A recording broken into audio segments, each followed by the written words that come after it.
Okay. Hello friends. இந்த வீடியோல நம்ம எக்சர்சைஸ் 4.4 தான் ஸ்டார்ட் பண்ண போறோம். அதுக்கு முன்னாடி நான் லாஸ்ட் வீடியோல என்ன பார்த்தோம்னு சொல்லிடுறேன். ஸோ லாஸ்ட் வீடியோல நம்ம இதெல்லாம் தான் பார்த்தோம்.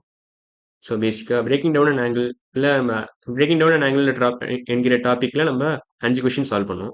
ஸோ அந்த அந்த வீடியோ பார்க்கலாம். அந்த வீடியோ பார்த்துட்டு இன்னைக்கு வீடியோ வாங்க. ஸோ இன்னைக்கு வீடியோ ஸ்டார்ட் பண்ணிடலாம். எக்சர்சைஸ் 4.4ல மிஸ்லேனியஸ் பிராக்டிஸ் ப்ராப்ளம்ஸ் தான் சால்வ் பண்ண போறோம். ஸோ அதுக்கு முன்னாடி நான் அவ்வளோதான். அதான் ஃபர்ஸ்ட் கொஸ்டின் ஸ்டார்ட் பண்ணிடலாம். Find the type of lines marked in thick lines. அதாவது இது என்ன பேரலா இன்டர்செக்டிங்கா பர்பெண்டிகுலரா நம்ம கண்டுபிடிச்சு எழுதணும். பேசிக்கா திக் லைன்ஸ் நான் எதை காமிக்கணும்னா இதை காமிக்கணும். ஸோ இந்த ஏபிடிசின்னு மார்க் பண்ணியிருக்காங்களா இதை வந்து திக் லைன்ஸ்னு சொல்றேன். கொஞ்சம் ஹைலைட் பண்ணியிருக்காங்க. ஸோ அதெல்லாம் உங்களுக்கு புரியும்னு நினைக்கிறேன். அழிச்சிடுறேன் இப்போ. ஸோ ஃபர்ஸ்ட் ஃபிகர்ல பார்த்தீங்கன்னா ஃபர்ஸ்ட் கொஸ்டின்ல ஃபர்ஸ்ட் பார்ட் பார்த்தீங்கன்னா ஏபிசிடியும் parallel since they never meet and they always maintain fixed distance from each other. Parallel லைன்ஸோட டெஃபினேஷன் தான். இன்கேஸ் உங்களுக்கு தெரியலனா நீங்க பழைய வீடியோஸ் ரெஃபர் பண்ணிக்கலாம். என் சேனல்ல இருக்கும். ஸோ இப்போ செகண்ட் கொஸ்டின் போனோம். அதாவது ஃபர்ஸ்ட் கொஸ்டின்ல செகண்ட் பார்ட் போனோம். இப்போ இங்க பாத்தீங்கன்னா இங்க நிறைய எல் ஷேப் வருது. இங்க P V P U forms L perfect L shape. So L shape இருந்தாலே நீங்க பர்பெண்டிகுலர் 90 டிகிரிஸ்னு சொல்லணும். அதே மாதிரி பிக்யூ பியூ இங்கேயே எல் வருது. யூஆர் பியூ இங்கே எல் வருது. ஸோ நிறைய 90 டிகிரிஸ் வருது. ஸோ இங்க பாத்தீங்கன்னா பிவி யூ விடி பியூ யூடி யூஆர் யூடி இந்த மாதிரி இப்போ இந்த எல்லா ஹைலைட் பண்ண லைன்ஸ்லாம் பார்த்தீங்கன்னா திக் லைன்ஸ் பார்த்தீங்கன்னா the form 90 degrees as well as parallel lines இது ரெண்டும் பேரலல் இது ரெண்டும் அழிச்சிடுறேன். இதெல்லாம் பேரலல் மட்டும் மார்க் பண்ணுறேன். இதுவும் பேரலல் இதுவும் பேரலல் அப்புறம் இதுவும் பேரலல் அவ்வளோதான். So we have sets of parallel and perpendicular lines. So first question answer வந்து பேரலல் வெறும் பேரலல் லைன்ஸ் மட்டும் தான் இருக்கு. ஏன்னா ஒரு ரெண்டே லைன் தான் கொடுத்துருக்காங்க. அது ரெண்டும் பேரலல் ஆகலாம். இதில் we have parallel and perpendicular அவ்வளோதான். பெர்பெண்டிகுலர் நீ இப்படி கூட எழுதலாம். Perpendicular lines. தேர்ட் கொஸ்டின் பார்த்தீங்கன்னா இது வெறும் இன்டர்செக்டிங் லைன்ஸ் தான். சிசர் கொடுத்துருக்கான் வெறும் இன்டர்செக்டிங் தான். இப்படி இருக்கு பேசிக்கா இப்படி இருக்கு. இது வெறும் இன்டர்செக்டிங் தான் சொல்லணும். ஒரு பாயிண்ட்ல இன்டர்செக்ட் ஆகுது அவ்வளவு. So intersecting lines. ஸோ இதுதான் பேசிக் ஐடியா. ஃபர்ஸ்ட் கொஸ்டின்ல தேர்ட் பார்ட்டும் முடிச்சிட்டோம். இப்போ ஃபோர்த் பார்ட்டுக்கு தான் செகண்ட் கொஸ்டின் போகலாம். செகண்ட் கொஸ்டின்ல நான் இப்போ ஏன் கேமரா ஆன் பண்ணேன்னு இப்போ உங்களுக்கு தெரியும் நினைக்கிறேன். இப்போ கேமரா ஆன் பண்ணதே இந்த கொஸ்டின் எக்ஸ்பிளைன் பண்ணுறது தான். ஸோ இப்போ நான் என் ஃபேஸ் தெரியும் இப்போ உங்களுக்கு ஃபர்ஸ்ட் டைம். ஓகே, இப்போ தெரியுதுன்னு நினைக்கிறேன் ஓரளவு. ஸோ பேசிக்காக என்ன பண்ணுறேன்னா இது ஒரு கியூபாய்ட் கொடுத்துருக்காங்க. கியூபாய்டில் எத்தனை ஃபேஸ் இருக்குன்னு காமிக்கிறதுக்கு தான் இந்த வீடியோவில் நான் கேமராவை ஆன் பண்ணுறேன். ஸோ எத்தனை ஃபேஸ் இருக்குன்னு காமிக்கிறேன். இப்போ பார்த்தீங்கன்னா உங்களுக்கு தெரியுது கியூபாய்டு. பேசிக்காக இது கியூபாய்டுக்கும் கிட்டத்தட்ட சேம் ஸ்ட்ரக்சர் தான். ஏன்னா கொஞ்சம் டிஃபரன்ஸ் இருக்கும். அதாவது அந்த சைடோட லென்த் மட்டும் வெரி ஆகும். பேசிக்காக கியூபாய்டுன்றது ஒரு ஒரு ஸ்கொயர் மாதிரி, கியூபாய்டுன்றது ஒரு ரெக்டாங்கிள் மாதிரி. அந்த ஸ்லைட் டிஃபரன்ஸ் தான். மற்றபடி ஃபேஸஸ்லாம் ஒரே மாதிரி தான் இருக்கும். நம்பர் ஆஃப் ஃபேஸஸ் ரெண்டுத்துக்கும் ஈக்குவல் தான். ஸோ பார்த்தீங்கன்னா ஃபேஸ் நான் எதை சொல்கிறேன்னா இப்போ இந்த கியூபாய்ட் தெரியுதுன்னு நினைக்கிறேன். ஸோ இது டாப் ஃபேஸ்ன்னு சொல்லுவாங்க. இது பாட்டம் ஃபேஸ்ன்னு சொல்லுவாங்க. நான் இப்போ பிடிச்சிருக்க இதுதான் டாப் ஃபேஸ், இதுதான் பாட்டம் ஃபேஸ். அப்புறம் இது வந்து லெஃப்ட் ஃபேஸ், இது ரைட் ஃபேஸ். அப்புறம் ஒரு ஃபேஸ் உங்களை நோக்கி வரும். அதாவது இந்த ஃபேஸ். இதை நான் என்ன காமிக்கிறேன்னா இந்த ஃபேஸ் வந்து உங்களை நோக்கி வரும்.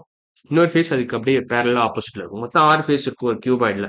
நான் கியூப் தான் காமிக்கிறேன். ஆனால் கியூபாய்டுக்கும் அதே ஸ்ட்ரக்சர் தான். 6 ஃபேஸ் இருக்கும் மொத்தமாக. ஸோ இது ரெண்டும் ஒரு ஃபேஸு, அப்புறம் இது ரெண்டும் ஒரு ஃபேஸு, அப்புறம் இது ரெண்டும் ஒரு ஃபேஸ். ஸோ மொத்தம் 6 ஃபேஸ் இருக்கும். ஸோ ஒரு ஃபேஸில் பார்த்தீங்கன்னா இப்போ நான் கேமரா ஆஃப் பண்ண முடியுமா? ஆஃப் பண்ண முடியாது. ஓகே, இப்போ எத்தனை ஃபேஸ்ன்னு நான் காமிச்சிடுறேன். ஸோ கொஞ்சம் தள்ளி வச்சுக்கிறேன். நான் என்ன சொல்லிட்டு ஒரு கியூபாய்டுக்கு வந்து 6 ஃபேஸ் இருக்கு. இப்போ நான் வரைய போகிறேன் அந்த கியூபாய்டு. ஸோ நான் வரைஞ்சு காமிச்சிக்கிறேன் ஆக்சுவலாக. வரைஞ்சு காமிச்சா இன்னும் பெட்டர் அண்டர்ஸ்டாண்டிங் கிடச்சிடும் உங்களுக்கு. ஸோ இப்போ ஒரு கியூபாய்டு நான் வரைய போகிறேன் பேசிக்காக. இன்னொரு ஓகே, இப்போ நான் ஒரு லைன் எடுத்துக்கிறேன். இது ரெண்டுத்தையும் கனெக்ட் பண்ணுறேன். பேசிக்காக இது ரெண்டுத்தையும் கனெக்ட் பண்ணிட்டேன். அப்புறம் இது ரெண்டுத்தையும் கனெக்ட் பண்ணுறேன். அப்புறம் இது ரெண்டுத்தையும் கனெக்ட் பண்ணுறேன்.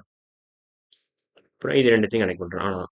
ஸோ பேசிக்காக நான் கியூபாய்ட் வரைஞ்சிட்டேன். ஸோ நான் இப்போ எக்ஸ்பிளைன் பண்ணது என்னன்னா இது ரெண்டு தான் டாப் ஃபேஸ். பேசிக்காக டாப் ஃபேஸ் நான் எழுதிக்கிறேன். டாப் அண்ட் பாட்டம் ஃபேஸ் எழுதிக்கிறேன் first. Top and bottom face. இதுதான் டாப் ஃபேஸு. இது டாப்பு, இது பாட்டம், இது வந்து பாட்டம், இது லெஃப்ட் ஃபேஸு, இது ரைட் ஃபேஸ். பேசிக்காக இது வந்து டுவர்ட்ஸ் யூ வருது, இது அவே ஃப்ரம் யூ. பேசிக்காக இது அவே, இது டுவர்ட்ஸ். ஸோ இதில் ஸோ டாப்னா இதான் பேசிக்காக மறுபடியும் காமிக்கிறேன். ஸோ இதான் டாப் ஃபேஸ். நான் கையில் வச்சிருக்கேன்னு தெரியுது. இதான் டாப் ஃபேஸ், இதுதான் பாட்டம் ஃபேஸ். இது லெஃப்ட், இது ரைட்டு. இது ஒன்று உங்களை நோக்கி வருது, இன்னொன்று உங்களை தள்ளி போகுது, உங்ககிட்ட இருந்து தள்ளி போகுது. ஸோ பேசிக்காக 6 ஃபேஸ் இருக்கு. இப்போ ஒரு ஃபேஸில் ஒரு ரெக்டாங்கிள் ஃபார்ம் பண்ணலாம்.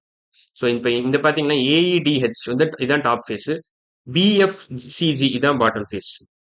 ஏஇஎஃப்பி தான் லெஃப்ட் ஃபேஸ், டிஹெச்சிஜி தான் ரைட் ஃபேஸ். அதே மாதிரி ஏடிபிசி தான் டுவர்ட்ஸ் யூ, இஎஃப் ஜிஹெச் தான் அவே ஃப்ரம் யூ. இப்போ புரிஞ்சிருக்கும்னு நினைக்கிறேன் உங்களுக்கு. இன்னும் பெட்டர் அண்டர்ஸ்டாண்டிங் கிடைச்சிருக்கும்னு நினைக்கிறேன். ஸோ ஏன்னா இங்கே கொடுத்துருக்கான் பாயிண்ட்ஸ்லாம். ஸோ இப்போ நான் இப்போ ஒரு ரெக்டாங்கிள் எத்தனை பேரல் லைன்ஸ் இருக்குன்னு சொல்லிடுறேன் ஃபர்ஸ்ட். எத்தனை பேரலல் லைன்ஸ் இருக்குன்னு. So one rectangle has two sets of parallel lines. Two sets of parallel lines. Parallel lines. பேசிக்கா இது ரெண்டும் parallel. டாப் ஃபேஸே எடுத்துக்கிறேன். இது ரெண்டும் parallel, அப்புறம் இது ரெண்டும் parallel. So two sets of parallel, two pairs of parallel lines சொல்லணும். செட்ஸோட பேர்ஸ்ன்னு சொல்லணும். Two pairs of parallel lines. Two pairs of parallel lines. Parallel lines. அதே மாதிரி எத்தனை ரெக்டாங்கிள் இருக்கு நமக்கு? மொத்தம் 6 ஃபேஸ் இருக்கு. Each face has one rectangle. So 6 face இருக்கு. 6 ரெக்டாங்கிள் இருக்கு. அதனால 6 ரெக்டாங்கிள். ஸோ ஒரு ரெக்டாங்கிளுக்கு வந்து நீங்கள் ஒரு ரெண்டு பேர் வரும். அப்போ 6 ரெக்டாங்கிளுக்கு one rectangle has two sets of parallel lines. அதாவது two pairs of parallel lines. Two pairs of parallel lines. Pairs of parallel lines. Parallel lines. இப்போ 6 ரெக்டாங்கிள் இருக்கு. ஏன்னா 6 ஃபேஸ் இருக்கிறதுனால 6 ரெக்டாங்கிள் இருக்கு. So we'll have 12 pairs of parallel lines. ஒரு ரெக்டாங்கிளுக்கு ரெண்டு பேர்னா 6 ரெக்டாங்கிளுக்கு வந்து 12 பேர் வரும். 6 ரெக்டாங்கிளுக்கு 12 பேர் வரும். இது எப்படி வருதுன்னு தெரியலன்னா ரேஷியோ அண்ட் ப்ரொபோர்ஷன் நான் ஒரு சாப்டர் நடத்திருப்பேன். என் சேனலில் இருக்கும். அந்த வீடியோஸ் பார்த்தீங்கன்னா உங்களுக்கு புரிஞ்சிடும். So 12 pairs of parallel lines. So இந்த 12 பேர்ஸ் நீங்கள் என்ன எழுதலாம் இல்லைனா எழுத வேண்டாம். பட் டோட்டலாக வந்து 12 பேர்ஸ் வரும். ஸோ டபுளாக வந்துகிட்டே இருக்கும். 12 பேர்ஸ்னா கப்பல் மாதிரி வரும். ஸோ பேசிக்காக இங்கே பார்த்தீங்கன்னா ஏடிஇஹெச் ஒரு பேரு, ஏஇடிஹெச் ஒரு பேரு. பேசிக்காக அதை மார்க் பண்ணிடுறேன். இது ரெண்டும் ஒரு பேரு. பேசிக்காக இதுவும் ஒரு பேர். அப்புறம் இதுவும் ஒரு பேர். அந்த மாதிரி 12 வரும் உங்களுக்கு. இது இப்போ 4 தான் எழுதியிருக்கேன். அது மாதிரி 12 வரும் பேசிக்காக. அதான் ஐடியா. இப்போ இன்டர்செக்டிங் லைன்ஸ் தான் என்னன்னு சொல்லிக்கிறேன். இப்போ இன்டர்செக்டிங் லைன்ஸ் பார்த்தீங்கன்னா இப்போ டாப் ஃபேஸே எடுத்துக்கிறேன். இப்போ இந்த பாயிண்ட் எடுங்களேன். இந்த பாயிண்ட் பாருங்களேன். சாரி, வேற கலர் எடுத்துக்கிறேன். இந்த பாயிண்ட் பாருங்களேன். இந்த பாயிண்ட் வந்து இதாவது கன்கரண்ட் பாயிண்ட்னு சொல்லுவாங்க. ஏன்னா 3 லைன் செக்மெண்ட்க்கும் இதான் காமன் பாயிண்ட் ஆஃப் இன்டர்செக்ஷன். இதுக்கும் சரி இதுக்கு நான் மார்க் பண்றேனே. என்ன கொடுத்துருக்காங்க? ஏடிஹெச்இ. ஓகே, அதே மார்க் பண்ணிக்கலாம். A D H E. Okay, A D H E E H. Okay. இப்போ A acts as a point of concurrent point for EA, AB, EA, AB, AD. So பேசிக்காக 3 லைன் செக்மெண்ட்டுக்கு takes as a common point of intersection. அது மாதிரி நமக்கு மொத்தம் எத்தனை பாயிண்ட் இருக்குன்னா எத்தனை பாயிண்ட்? 1 2 3 4 5 6 7 8 பாயிண்ட் இருக்கு. அது மாதிரி. ஸோ பேசிக்காக பாட்டம் ஃபேஸ் டாப் ஃபேஸ் எடுத்துக்கிட்டாலே போதும் இதுக்கு. ஸோ மொத்தம் 8 வெர்டிசஸ் தான் இருக்கு உங்களுக்கு. எத்தனை வெர்டிசஸ் இருக்குன்னு பார்த்தா போதும். இதெல்லாம் தான் வெர்டிசஸ்ன்னு சொல்லுவாங்க. ஸோ அதையும் மார்க் பண்ணிட்டேன். ஸோ மொத்தம் ஒரு வெர்டிசஸ் வந்து ஒரு வெர்டிஸ் ஏஸ் ஒன் வெர்டெக்ஸ்ன்னு சொல்லலாம். வெர்டைஸ் வந்து இந்த மாதிரி we have 8 vertices. 8 vertices in one cuboid. 8 vertices in one cuboid. So ஒரு வெர்டிஸ் பார்த்தீங்கன்னா ஒரு வெர்டெக்ஸ் பார்த்தீங்கன்னா acts as a concurrent point. Concurrentனா common point of intersection for 3 line segments. இந்த இடத்துல line segments. So we have 8 vertices. Each vertex singular vertices or singular form the vertex. So each vertex acts as a concurrent point. Concurrent point na உங்களுக்கு பேசிக்காக தெரிஞ்சிருக்கும்னு நினைக்கிறேன். மறுபடியும் என்ன சொல்லிடுறாங்கன்னா concurrent பாயிண்ட்னா common point of intersection for 3 lines or line segments. So இது மேலே இருக்கிறத அழிச்சிடுறேன். Okay. In one cuboid we have 8 vertices in one cuboid. Each vertex acts as a concurrent point. மொத்தம் நம்ம கிட்ட 8 vertices இருக்கு. ஸோ அப்போ மொத்தம் எத்தனை வரும்? ஸோ we have 3 triplets வரும். அப்போ இப்போ அதையும் காமிச்சிடலாம். ஸோ இப்போ ஸ்பேஸ் இல்லை, நான் என்ன பண்ண போறேன்னா இன்செர்ட் பேஜ் ஆஃப்டர். ஓகே, இதான் பண்ண போறேன். ஸோ இப்போ பார்த்தீங்கன்னா இந்த டயக்ராம் நான் காப்பி பண்ணிக்கிறேன். ஸோ இதை காப்பி பண்ணிட்டேன். கண்ட்ரோல்-C இங்கே பேஸ்ட் பண்ணிடுறேன். கண்ட்ரோல்-V. ஓகே, கரெக்டாக இருக்கும். தேவையில்லாத வச்சிடறேன். இதெல்லாம் வச்சிடறேன். ஓகே, அவ்வளோதான். ஸோ பேசிக்காக ஒவ்வொரு பாயிண்ட்டும் acts as a concurrent point. ஒவ்வொரு பாயிண்ட்டுக்குமே ஒரு ட்ரிப்ளெட் ஃபார்ம் ஆகும். இப்போ ஏடி ஏபி எழுத மறந்துட்டேன் நீங்கள். ஏபி ஸோ ஏவை பொறுத்த வரைக்கும் A axis a common point of intersection for EA AB AD. இப்போ இது ஒரு ட்ரிப்ளெட் ஏடி ஏடி. ஸோ இது மூணு ஒரு ட்ரிப்ளெட்ல வந்துடும். அதே மாதிரி நமக்கு 8 வெர்டிசஸ் இருக்கு. ஸோ 8 வெர்டிசஸ் இருக்கு. ஸோ ஒரு வெர்டெக்ஸ் வந்து ஒரு ட்ரிப்ளெட் வந்து ஒரு ட்ரிப்ளெட் ஆஃப் இன்டர்செக்டிங் லைன்ஸ் வரும்.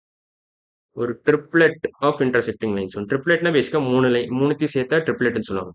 One triplet of intersecting lines. Intersecting lines. Intersecting lines. So 8 vertices இருக்கு. So we have 8 triplets of intersecting lines. 8 triplets of intersecting lines. Intersecting lines. So second question answer பார்த்தீங்கன்னா 8 triplets of intersecting lines and we have எத்தனை parallel lines இருக்கு? 12 pairs of parallel lines. So question பார்த்தீங்கன்னா கொஷினோட answer பார்த்தீங்கன்னா இதான். இதுவும் இதை mark பண்ணிக்கிறேன். 12 pairs of parallel lines. 8 triplets of intersecting lines. 8 triplets of intersecting lines. So இதான் எக்ஸசைஸ் 4.4ல செகண்ட் கொஸ்டினோட ஆன்சர். ஸோ அதையும் எழுதிடுறாங்க. we have 12 pairs of parallel lines. 12 pairs of parallel lines. Parallel lines. And 8 triplets of tripletsனா மூணுத்தையும் சேர்த்தா ட்ரிப்ளெட்னு வரும். மூணா வருதுல்ல இப்போ இஏ இப்போ ஏன்னு பார்த்தீங்கன்னா இஏ ஏடி ஏபி மூணுமே இன்டர்செக்ட் ஆகுது இந்த ஏன்ற பாயிண்ட்ல. So 8 triplets of intersecting lines. intersecting லைன்ஸ்னு போட்டுருக்கேன். இன்டர்செக்டிங் எழுத ஸ்பேஸ் இல்லாததுல. ஸோ அவ்வளோதான். ஸோ இன்னைக்கு வீடியோவில் நம்ம 2 கொஸ்டின் முடிச்சிட்டோம் எக்ஸைஸ் 4.4லேருந்து. அடுத்த வீடியோவில் நம்ம என்ன பண்ண போகிறோம்னா பேசிக்காக நம்ம இதே கண்டினியூ பண்ண போகிறோம். தேர்ட் கொஸ்டின் ஃப்ரம் எக்ஸைஸ் 4.4 தான் ஸ்டார்ட் பண்ண போகிறோம். ஸோ இன்னைக்கு வீடியோ அவ்வளோதான். அடுத்த வீடியோவில் பார்க்கலாம். பாய்.